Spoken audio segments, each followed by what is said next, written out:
Ladies and gentlemen, it's not too often a 52-minute episodic show or a season episode of a regular series is just as good, if not better, than 99% of the movies on the theater in a given year. 1966 was a shitty year for movies, but if this was ever released on the big screen, it would have captured Japanese Oscars for acting, supporting acting, cinematography, and basic plot. Balance of Terror, just the name of this, draws a lot of memories for people of Generation X. This is the 14th episode of the first season of Star Trek, written by Paul Schneider, directed by Vincent McVitie. It first aired on December 15th, 1966. Bad Christmas present. And on the episode, the USS Enterprise battles a Romulan ship after investigating an unidentified assailant who methodically destroys the Federation's outposts at the neutral zone. Balance of Terror introduces the Romulan cloaking device and, of course, the Romulans, bird of prey outside of the ship. Mark Lenard, one of the best actors of all time, will help create the Klingon language, plays the Romulan commander. He later portrayed Spock's father, Sarek, in the majority of his later Star Trek appearances, as well as the Klingon captain in Star Trek The Motion Pictures. And of course, he was in Star Trek Next Generation for several episodes when Spock was reintroduced. The episode also features the final appearance of Yeoman Janice Rand, Grace Lee Whitney, who would not appear again until Star Trek The Motion Picture, and the cause of her disappearance as a character has been talked about, but due to legal ramifications, I can't really talk about it. To me, to talk about it, I have to talk to my lawyer. Now, the episode's events are explored within an alternate future in a Star Trek Strange New Worlds episode, A Quality of Mercy. Now, in this one, the USS Enterprise, under the command of Captain Kirk, played by William Shatner, is investigating a loss of communications with a line of Earth outposts near the Romulan neutral zone, formed under the terms of the peace treaty that ended the Earth-Romulan War a century earlier. Because there was no visual communications at that time, the two races have never seen each other, and the border was set up, and it's talked about the episode, through radio talk, or area to area. Now, it starts off with Kirk officiating at the wedding of Lieutenant Tomlinson and Ensign Martine. Outpost 4 comes under attack during the ceremony. The Enterprise comes to Outpost 4's aid and contacts the base commander Hansen, who reveals that he's the only survivor in an attack by an unknown enemy. As they speak, the enemy ship reappears, fires, and disappears. The shot destroys the outpost and kills Hansen. Now, the ship's sensors locate the attacker, which remains invisible. Kurt surmises that the attacker is equipped with a cloaking device. A quoted message from the intruder, where a character under Leonard is boasting of the victory, that's what's caught, provides a view through one of its internal cameras, revealing humanoids with an appearance like Vulcans. Lieutenant Stiles, a navigator, son of a service family that lost several members in the Earth-Romulan War, begins to question the loyalty of the Enterprise's first officer, Mr. Spock. A lot of back and forth about that, about what he called racism within species, sort of like Korean War, Japanese, Americans during that time. Now, the ship sensors locate the attacker, who remains invisible.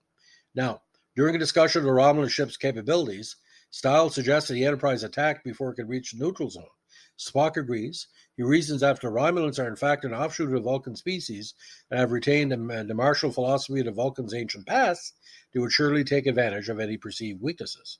A cat-and-mouse game ensues, similar to Run Silent, Run Deep, the old style of submarine movies in the 50s.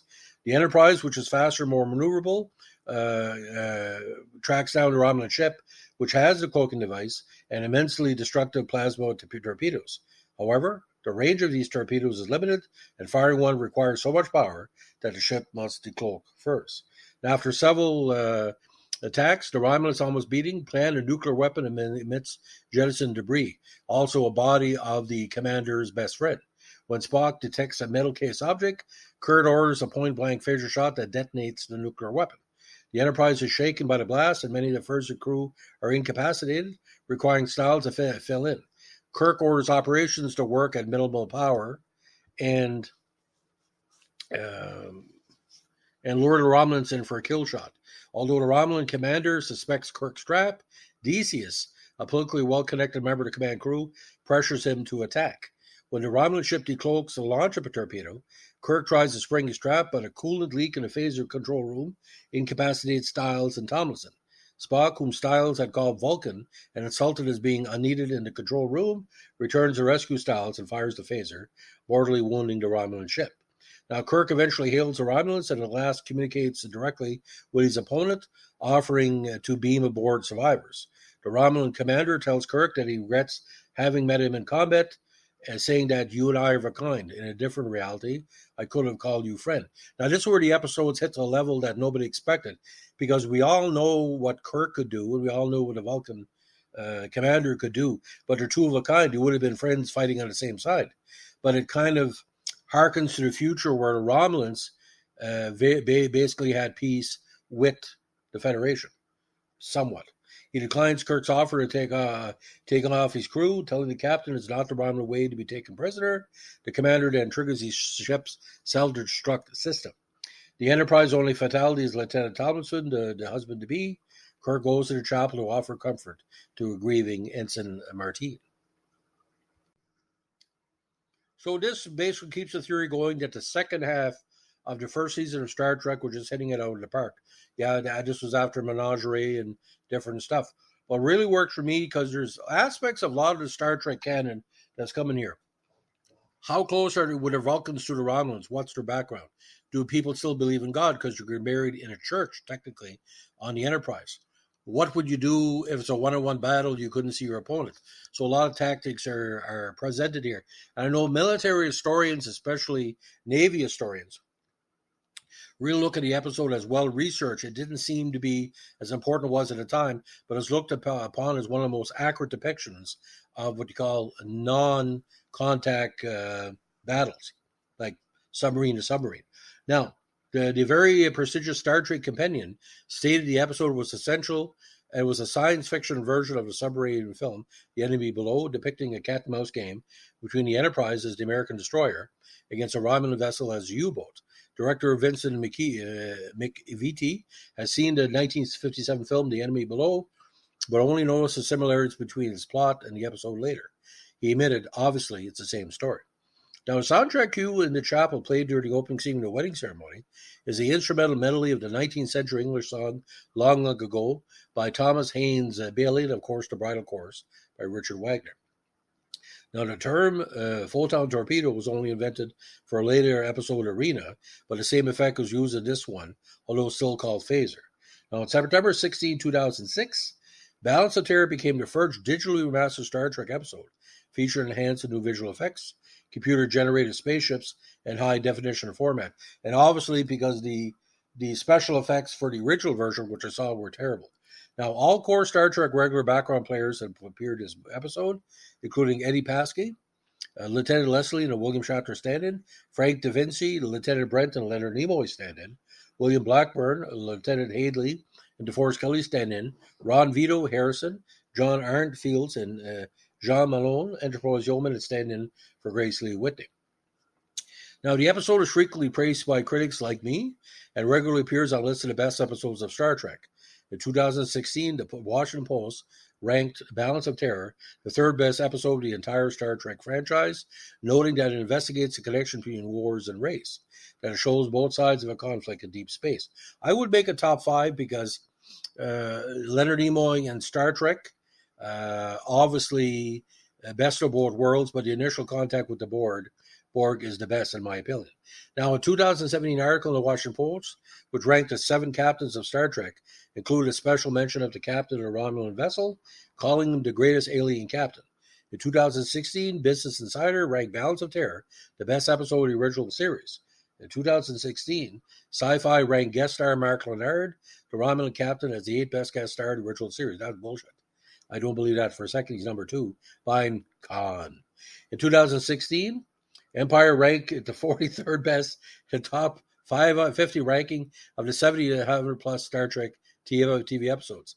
Critic Ed Gross praised the episode for exploring the theme of bigotry and as a piece of television that managed to conjure genuine suspense as one commander attempts to outmaneuver the other. Why it works for me as a Canadian, it was like a Lauren Green episode without Lauren Green in it. Every word that was said by Leonard and Shatner was going to lead to somebody's death, like the voice of doom, I say.